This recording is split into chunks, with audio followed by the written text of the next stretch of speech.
आमच्या सांस्कृतिक कार्य विभागाचे सचिव सन्माननीय किरण कुलकर्णीजी, आमच्या दादासाहेब फाळके चित्रनगरीच्या संचालिका स्वाती वत्से पाटील मॅडम, सन्माननीय प्रशांत साजणीकरजी, मिनलताई जोगळेकरजी, उपस्थित सर्व बंधू भगिनी आणि मातांना, थोडा यायला उशीर झाला पण अनुभव चांगला मिळाला. तुम्हाला नाही, मला उशीर झाला म्हणून अंधेरीच्या कार्यक्रमातून निघताना रस्त्यावरच्या वाहतुकीच्या अडचणीचा सामना सहजपणे सोडवायचा म्हणून सहकार्याने ठरवलं आणि मग अंधेरी सिप्स वरून मी ॲक्वालाईन अंडरग्राऊंड मेट्रोने इथपर्यंत आलो आणि मला सुखद अनुभव मिळाला.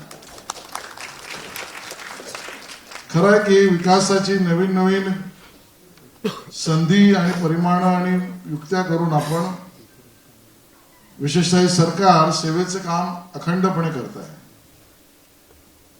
पायाभूत सुविधांना जितकं महत्व आहे, रस्ते निर्मिती असतील, पुल निर्मिती असेल, वाढवण किंवा अन्य ठिकाणी असलेल्या आपल्या पोर्ट्सची निर्मिती असेल, नवी मुंबईला एअरपोर्टची निर्मिती असेल, अटल सेतू असेल, या सगळ्यांबरोबर उपनगरी रेल्वेमध्ये सुद्धा काही ना काही नवीन फेऱ्या सुरू करणं असेल, 12 डब्याची रेल सुरू करणं असेल, उपनगरी रेल्वेमध्ये एस्केलेटर्स, लिफ्ट, इथपासून अगदी मराठवाड्यापर्यंत वॉटर ग्रीड प्रोजेक्ट पर्यंत सुद्धा या कामांच्या बाबतीमध्ये माननीय मुख्यमंत्री देवेंद्रजींनी कामाचा धडाका लावलाय. एकनाथ शिंदेजी, अजितदादा पवारांचं सुद्धा त्याला सबळ समर्थन आहे. पण ही जी स्पर्धा चालू आहे त्या स्पर्धेत आपण एक एक टप्पा करत पुढे चाललो आहोत.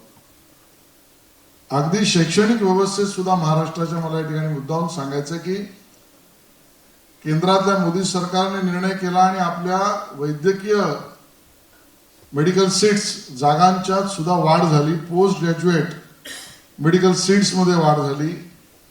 मुंबईमध्ये काही वर्षांपूर्वी IIM नव्हतं, IIT होतं, इंडियन इन्स्टिट्यूट ऑफ टेक्नॉलॉजी. आता Indian institute of management IIM सुद्धा सुरू झालं आणि त्याच्या पुढे आता आपण गेलो. कुलकर्णी साहेब आणि स्वाती वत्से पाटील मॅडमना माहिती आहे की वेव्स आपण केल्यानंतर जगाचं लक्ष ऑडिओ व्हिज्युअल याचं आपल्याकडे world audio visual summit waves मुंबईमध्ये माननीय मोदी साहेबांच्या नेतृत्वात आपण केली आणि त्यावेळेला आपण निर्णय केला की आता आपण एक नवीन इन्स्टिट्यूट जी भारतातली पहिली आहे, जी IICT Indian institute of creative technology, ही सुद्धा मुंबईत आपण पहिला कॅम्पस सुरू केला. आता जे लोक सगळं मुंबईतनं बाहेर गेलं, महाराष्ट्रातनं बाहेर गेलं म्हणतात, त्यांना ह्या गोष्टीची माहितीच नाही. माहीत असली तरी त्याची दखल नाहीये. दखल घेतलं तरी राजकीय चष्म्याने काळोखी आली. या सगळ्या स्पर्धेमध्ये आपला महाराष्ट्र या स्पर्धेत खूप पुढे चालला आहे.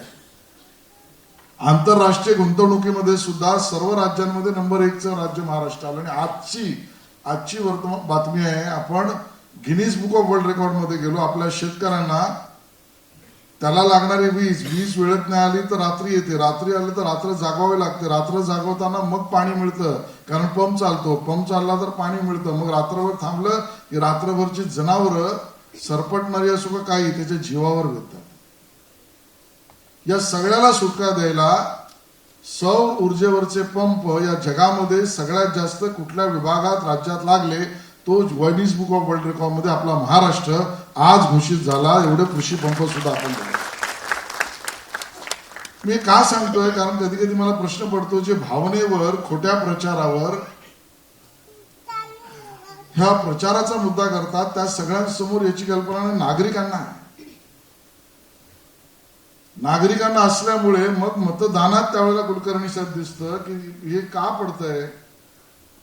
मग आपल्याच खोट्या प्रश्नांची उत्तर आपण काढायची, ते मनाला पटणार नसतील तर मग लोक जे देत आहेत ते खरं नाही, इथे आहे वोट चोरी असं सांगायचं. या मतदान यंत्रातली गडबड सांगायचं. अहो, आज आमच्याच विभागाचं केलं, मी IICTचा उल्लेख केला. आता आमच्या वत्से पाटील मॅडम आम्ही सगळ्यांनी बसून या ठिकाणी फिल्म सिटीचा अंतिम आराखडा मंजुरीपर्यंत आणलाय. तो आता मंजूर होऊन त्याच्या कामाला गेला. केवळ तेवढंच थांबलेलं नाहीये. केंद्र सरकारची पुन्हा एकदा इथून बाहेर गेलं म्हणणाऱ्याने माहित नाही केंद्राची आकाशवाणीची जागा तिथे एकर 113 एकर 113 एकर ही जागा मालवणीतली केंद्र सरकारची आकाशवाणीची उद्योग विभाग आणि सांस्कृतिक विभागाने आम्ही अग्रीमेंट करून केंद्राने दिली, आम्ही घेतली. येत्या काळामध्ये अद्ययावत फिल्म सिटीच्या स्वरूपातलं पुढचं ऑडिओ व्हिज्युअल गेमिंगचं VFX सेंटर मुंबईत आपण करतोय. त्याची पायाभरणी आपण करतो. कुठलं महाराष्ट्राबाहेर मुंबईबाहेर गेलं काय? आणि म्हणून मग या सगळ्या गोष्टींवर आम्ही तुमच्या आशीर्वादावर काम करत असतो, बळावर काम करत असतो. आज त्रिवेणी संगम आहे. हा त्रिवेणी संगमाचा कार्यक्रमाचं कारण राष्ट्रसंत तुकडोजी महाराज अस्पृश्यता, अज्ञान, जातीभेद, जातीतलं विष याच्या विरोधातला हत्यार म्हणजे काय तर भजन, प्रबोधन. आणि त्या हत्याराने सातत्याने काम करत करत सगळ्यांना एकत्र घेऊन एक नवीन मार्ग या अज्ञानाच्या विरोधात, अशांततेच्या विरोधात, जातीभेदाच्या विरोधामध्ये, व्यसनाधीनतेच्या विरोधामध्ये आमच्या राष्ट्रसंत तुकडोजी महाराजांनी दाखवला. 42च्या चळवळीमध्ये सुद्धा स्वतंत्र भारताच्या त्यांना यातना झाल्या. त्या राष्ट्रसंत तुकडोजी महाराजांच्यावर सिनेमा झाला पाहिजे ठरवलं आपल्या विभागाने. आज ते कार्य पुढे जात आहे आणि आज पहिल्यांदा त्याच्या पोस्टरचं लॉन्च या ठिकाणी होतंय. मला याचा खूप आनंद आहे. मी सगळ्यांचं ज्यांनी सहभागिता घेतली त्यांचं मनापासून कौतुक आणि अभिनंदन करतोय. मी योजना कुठून आली? 10 करोड पर्यंतचा निधी आम्ही ती वाढवली. गेल्या काही वर्षांमध्ये कमी होती. हा अशा शैक्षणिक असेल, सामाजिक असेल, या अशा उपक्रमांमध्ये किंवा या उपक्रमांच्या बाबतीत किंवा व्यक्ती महत्व असेल सुद्धा त्या महानुभावांचं याबद्दल सिनेमे, मराठी सिनेमे निघाले पाहिजे. ते आपण त्याची योजना केली. आज त्यातल्याच या सिनेमाच्या पुढचा टप्पा त्याच्या पोस्टरचं लॉन्च आणि म्हणून हा अतिशय योग्य असा कार्यक्रम आज या ठिकाणी होत आहे. बरोबरीने मला याचाही उल्लेख करायचा आहे की आपले मराठी सिनेमा होय अजून करावं लागेल असं आमचं म्हणणं बिलकुल नाही. आज करतो याच्यावर परिपूर्ती नाही, अजून करावंच लागेल, करणार आहोत. पण जी पावलं पुढे टाकतो आज 50 सिनेमांना, बरोबर ना, 14 कोटी 60 लाखाच्या वर आपण अनुदानाचं त्या ठिकाणी वाटप करतो. त्याचं कारण एकच आहे, तो अधिकार आहे तुमचा, मराठी माणसाचा अधिकार आहे. आम्ही मेहरबानी नाही करत. पण ती योजना सुद्धा आपण केली ब क पारदर्शक पद्धतीने करण्याचा प्रयत्न आहे. सरकार म्हणून आम्ही त्यामध्ये काही हस्तक्षेप करत नाही. तिथे कुलकर्णी साहेब बसले. आपण नेमलेल्या समिती जी ह्या मराठी सिनेमा किंवा या संदर्भात काम करणारे ती जी काम करते त्यातनं दिलेला जो दर्जा आहे, जो असेल, ब असेल, क असेल, येतात आक्षेप येतात आमच्याकडे. पण कला हा विषयच असा आहे की ती फुलते करणाऱ्याच्या कल्पनेतून, सृजनशीलतेतून आणि दिसणारा त्याच्या नजरेतून बघत असतो. त्यामुळे माझ्या नजरेतून एखादी गोष्ट दिसणं आणि दुसऱ्याच्या नजरेतून एखादी गोष्ट दिसणं यात फरक असला तरी जो निर्माण करतो त्याच्या सृजनशीलतेची कुठलीही कमतरता नसते. आणि म्हणून या आमच्या 50 सिनेमांना आपण त्या ठिकाणी 14 कोटीच्या वर हा निधी त्या ठिकाणी अनुदान म्हणून जो त्या ठिकाणी आमचा अधिकार आहे, ज्यामध्ये अ दर्जाचे 10 चित्रपट आहे, ब दर्जाचे 23 आणि क दर्जाचे 10, या सगळ्यांना 14 कोटी 62 लाख. मराठी माणसाचा आत्माच नाटक आहे, सिनेमा आहे. मी आता बरेच दिवसांनी आता मी कुठल्या एका सिनेमाचं नाव घेतलं तर त्याच्यावर परत चर्चा नको, पण बघतोय म्हणून सांगतोय. कारण OTTवर बघायला सोय आहे, त्यामुळे अर्धा बघता येतं. कारण सिनेमागृहात जायचं तर 5-6 सिक्युरिटीवाले आले का लोक असं बघतात कुठलं प्राणी कुठल्या गावात आलं. आणि मग OTTवर मी पाहतोय, तो दशावतार मी पाहत होतो, थोडासा बघितला, अजून बघतोय, किती सुंदर. अन्य सिनेमे सुद्धा आमचे अतिशय सुंदर. आमचा प्रसाद समोर बसलाय, गुलकंद पाहिला मी. आणि मग हे सगळे जे सिनेमा आपण करतो ना, यातना म्हणजे विषय कदाचित रोज दिसणारा वाटतो, पण त्या आयुष्यातल्या प्रत्येक माणसाच्या जगण्यातल्या कौटुंबिक आयुष्यातल्या विषयाला, प्रतिकूल परिस्थितीला, संघर्षाला सहज उत्तर कशी द्यावी, सहज समजूत कशी काढावी, दुःखाला कसं पचवावं, एखाद्या विषयाची व्याप्ती समजावी कशी, अनेक कांगोरे आहेत. हे आमच्या मराठी सिनेमातल्या दिग्दर्शकांनी, आमच्या डायरेक्टर्सनी, कलाकारांनी खूप याला उत्तम पद्धतीने हाताळलंय. आणि मग म्हणून अशा मराठी सिनेमांसाठी अजून करावं असं वाटतं, करणार आहोतच. होय, आता फायनल रिपोर्ट येईल.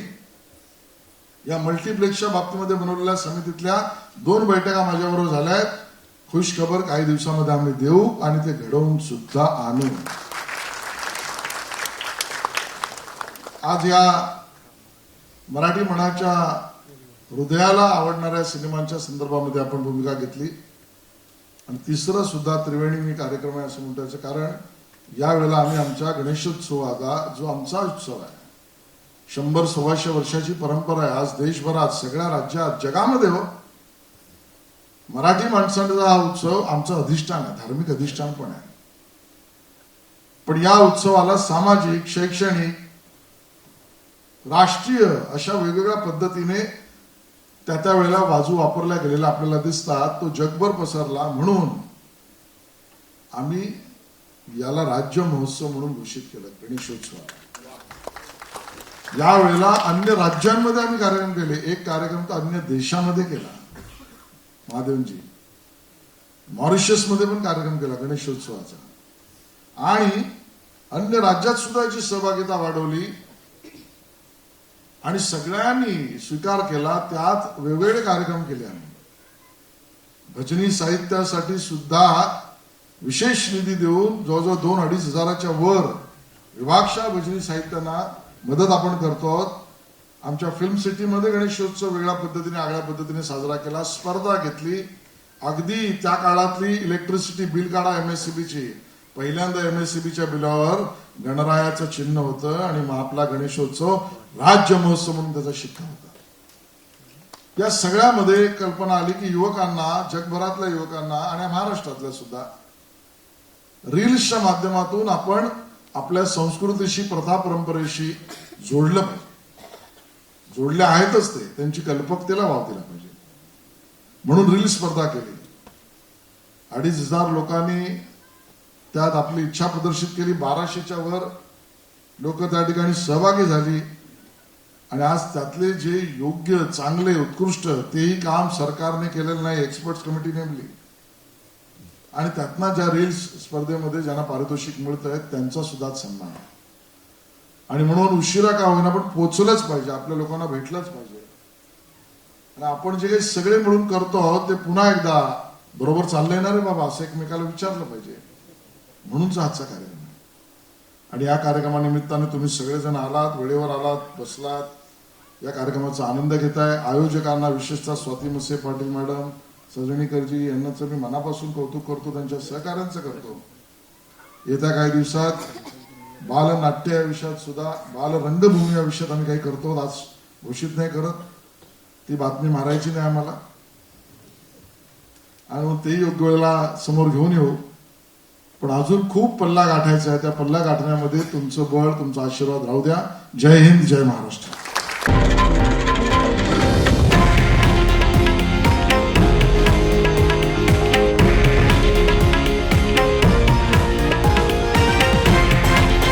हे आहे देशातील नंबर 1 न्यूज नेटवर्क आणि आपण पाहत आहात TV9 मराठी, एकमेव.